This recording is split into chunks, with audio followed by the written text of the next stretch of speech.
मिसाल 4 साल।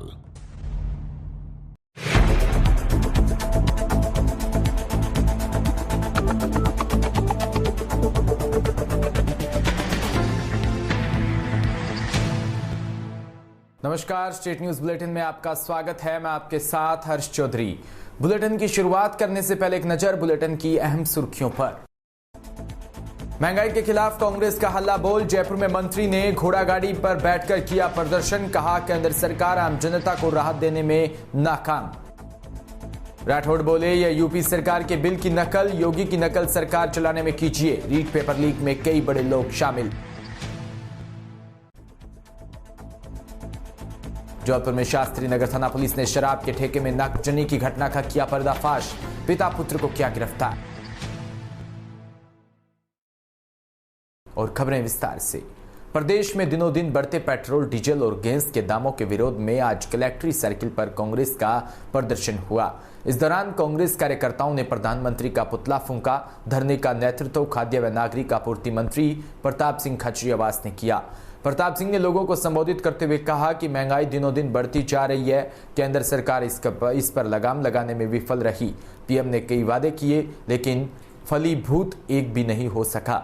मंत्री प्रताप सिंह घर से प्रदर्शन स्थल तक घोड़ा गाड़ी में बैठकर आए। प्रताप सिंह ने कहा कि केंद्र के वादों की धरातल पर क्या स्थिति हर परिवार जानता है। आज घर में गैस चलाने से पहले हमारी बहन बेटियों को सोचना पड़ता है।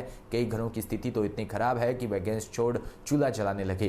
पेट्रोल डीजल की दिनों दिन बढ़ती कीमतों से लोग आने वाले दिनों में अपने वाहनों को बेचने लगेंगे, क्योंकि पेट्रोल के दाम रॉकेट की तरह आसमान छू रहे हैं। प्रताप सिंह ने कहा कि कांग्रेस आने वाले दिनों में हर जिला मुख्यालय पर केंद्र के खिलाफ प्रदर्शन करेगी। विधानसभा में एंटी चीटिंग बिल पर बहस के दौरान उपनेता प्रतिपक्ष राजेंद्र राठौड़ ने कहा कि एंटी चीटिंग बिल यूपी सरकार के बिल की नकल है। नकली करनी है तो योगी सरकार चलाने के तरीके की भी कीजिए। यूपी में नकल करने वाले पर एनएसए के तहत कार्रवाई का प्रावधान है। यूपी के बिल के पूरे प्रावधान नहीं किए गए। राठौड़ ने कहा कि आज कई कोचिंग सेंटर भी पेपर लीक में शामिल रहते हैं। मैंने नेता प्रतिपक्ष को एक विज्ञापन दिखाया जिसमें पटवार परीक्षा में गारंटीड सिलेक्शन का दावा किया और सिलेक्शन ना होने पर पैसा वापस करने का दावा किया था। यह बिना मिली भगत नहीं हो सकता। कोचिंग सेंटर वाले जो दावा करते हैं, एक महीने पहले पेपर के सवाल इनके पास चले जाते हैं। राठौड़ बोले कि रीट में चीट मामले में बड़े लोग बच गए हैं। पकड़े गए 11 लोगों की जमानत हो गई, क्योंकि 1992 के कानून में 3 साल तक की सजा का प्रावधान है और उनकी जमानत का आधार बना है। वहीं प्रदीप पाराशर, भजनलाल जैसे आरोपी जेल से बाहर आ गए। राजीव गांधी स्टडी सर्कल से जुड़े डीपी जारोली, प्रदीप पाराशर के काले कारनामे पर इस बिल के जरिए सरकार पर्दा डालने की कोशिश कर रही है।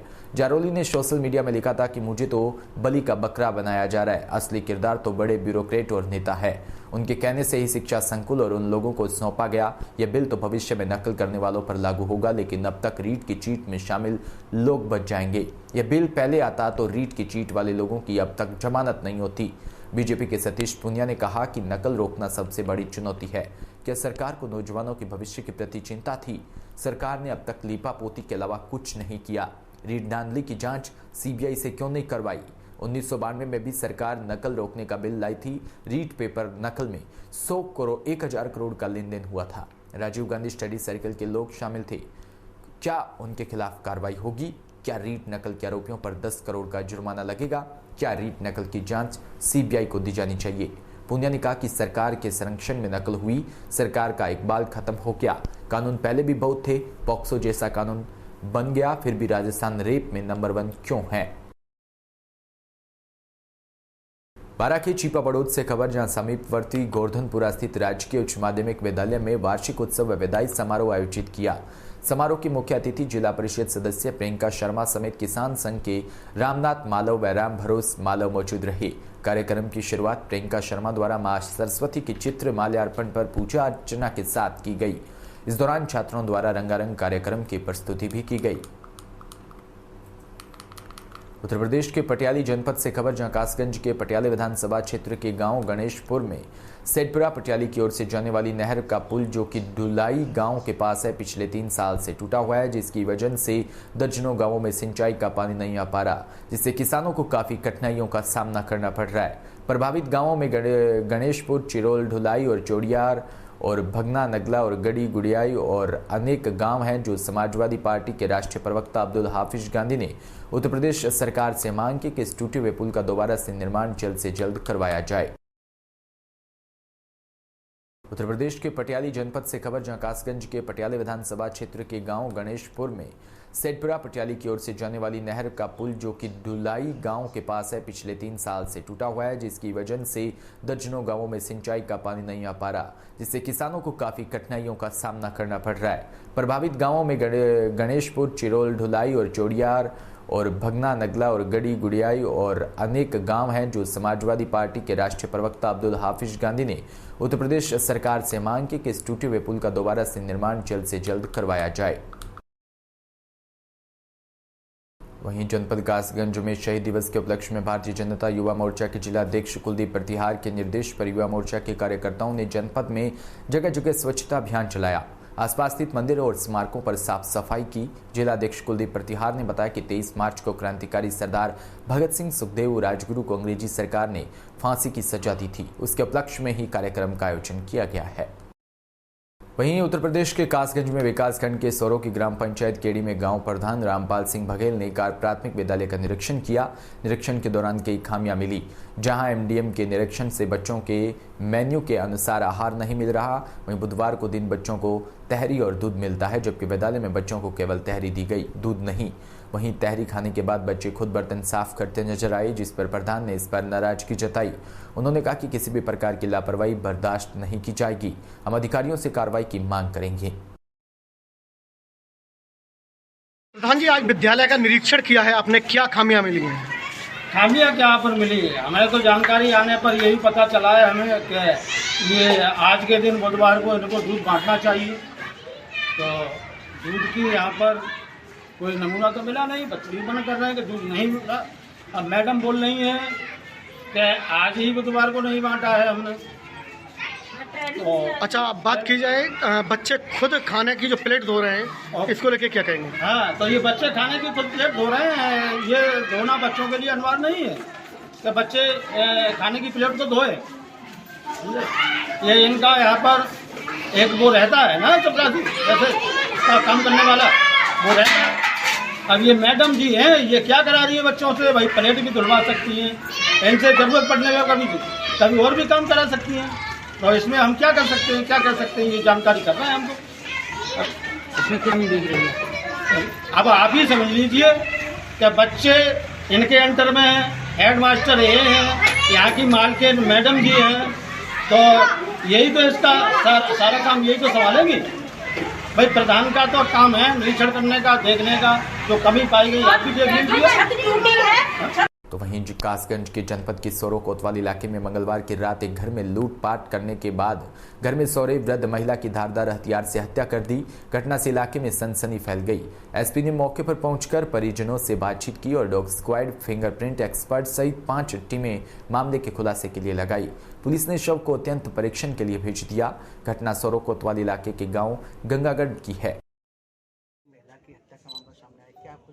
देखिए, थाना क्षेत्र सोरो के गंगागढ़ गांव में एक महिला का मॉर्निंग में शव मिलने की घर में सूचना मिली थी। मौके पर डॉग स्क्वाड, फील्ड यूनिट अधिकारियों द्वारा मेरे द्वारा घटनास्थल का निरीक्षण किया गया है। यहाँ पे महिला का शव जो है वो पोस्टमार्टम के लिए अभी पंचायतनामा भर के भेजा जा रहा है, जिसमें मेरे द्वारा 5 टीमों का गठन इसमें कराया गया है। एसओजी सर्वेलांस को भी इसमें लगाया जाएगा। जल्दी जो है वो मुलजिम तक हम लोग पहुँच पाएंगे। सर, कोई लूटपाट की वजह? देखिए, ऐसा प्रतीत न हो रहा है। इसकी पूरी तरीके से अभी शिनाख्त हम लोग न कर रहे हैं। एविडेंसेस इसमें कलेक्शन हम लोग कर रहे हैं। टीमों को लगा दिया गया है, जल्दी इसका खुलासा होगा। क्या लगता है किस प्रकार से हत्या हुई? देखिए, अभी हत्या का कारण एक तो स्ट्रैंगुलेशन के साथ साथ सिर में कोई भारी जो है वो चोट न करने के कारण इसकी हत्या होना संभावित मुझे लग रहा है, पर पीएम के बाद और चीज़ें जो है वो क्लियर हो जाएंगी। वहीं जोधपुर से खबर, जहां शास्त्री नगर थाना पुलिस ने शराब के ठेके में नकजनी की घटना का पर्दाफाश करते हुए पिता पुत्र को गिरफ्तार किया। इस मामले में पुलिस के सामने कई चौंकाने वाले तथ्य आए हैं। मामले के बारे में बताते हुए शास्त्री नगर थानाधिकारी जोगेंद्र सिंह ने बताया कि 28 फरवरी को शास्त्री नगर चौराहे स्थित शराब के ठेके में नकजनी की वारदात हुई। मामले को गंभीरता से लिया और टीम बनाकर अनुसंधान किया। अनुसंधान के दौरान सामने आया कि ठेके के बाहर कचरा बीनने वाला बूढ़ा व्यक्ति घटना के पास से नहीं आ रहा था, जिसके बाद पुलिस को संदेह हुआ और कचरा बीनने वाले व्यक्ति की तलाश शुरू की। तलाश में सामने आया कि कचरा बीनने वाले का बेटा शातिर नकजन है, जिस पर पुलिस का संदेह और गहरा हो गया। पुलिस ने भागीरथ और उसके पुत्र श्यामलाल को गिरफ्तार किया। पूछताछ में सामने आया कि भागीरथ श्यामलाल को नकजनी के लिए बार बार बुला रहा था और कह रहा था कि यहाँ पैसे और शराब दोनों पड़ी है, जल्दी से आकर वारदात को अंजाम दे। 1-2 बार तो उसने मना किया, लेकिन फिर वह अपने आप को नहीं रोक पाया। आखिरकार पिता और पुत्र ने मिलकर नकजनी की वारदात को अंजाम दिया। घटना के बाद पुत्र ने पिता को महज 1800 रुपये दिए और एक शराब की बोतल लेकर सारे रुपए ले जाकर रावण के चबूतरा मैदान में गाड़ दिए और फिर उन्हें वापस निकाल कर लेकर भाग गया। जब पुलिस ने दोनों को गिरफ्तार किया तो सामने आया कि बेटा श्यामलाल पर 36 मुकदमे दर्ज है, तो वहीं पिता भागीरथ पर 4 मुकदमे दर्ज है। अब पुलिस इन दोनों से पूछताछ कर माल रिकवर करने में लगी है।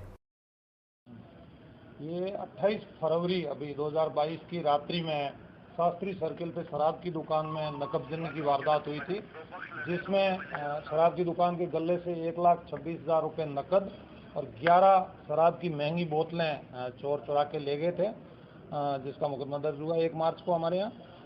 जब मालूमात की तो सीसीटीवी कैमरों में अस्पष्ट 2 आदमी नज़र आए, एक यंग सार एक बूढ़ा सा। तो उसमें हमने आगे लाइन जो क्लियर की तो ठेके वालों ने ये बताया कि एक बूढ़ा सा व्यक्ति करीब 2-3 महीने से यहाँ ठेके के पास में ही पड़ा रहता था, जो कचरा बीनने का काम करता था और कचरा बेच के जो भी 50-100 रुपये मिलते उसका शराब वगैरह पी लेता और रात को भी यहाँ ठेके के आगे ही पास में सो जाता था। तो उसके बारे में जब मालूमात की, ठेके वालों ने ये भी बताया कि वो चोरी की वारदात के बाद गायब है। जो चोरी से पहले रेगुलर यहीं पड़ा रहता था, जो चोरी के बाद गायब है, तो उस पर शंका भी गई।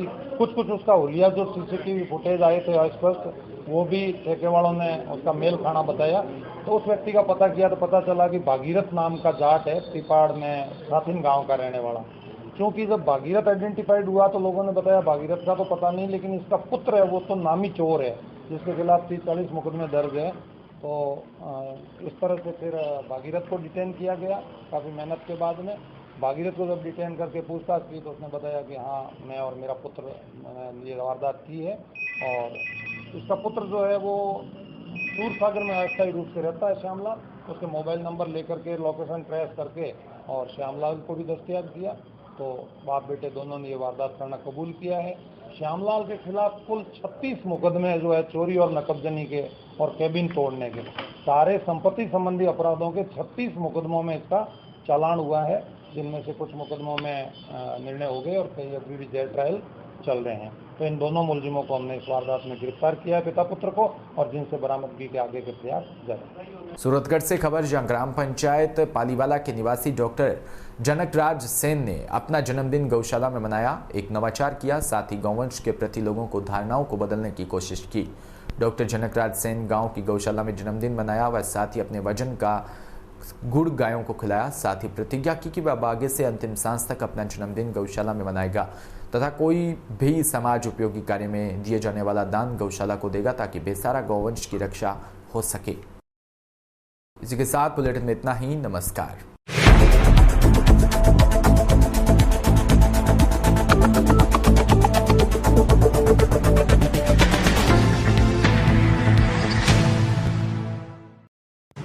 राजस्थान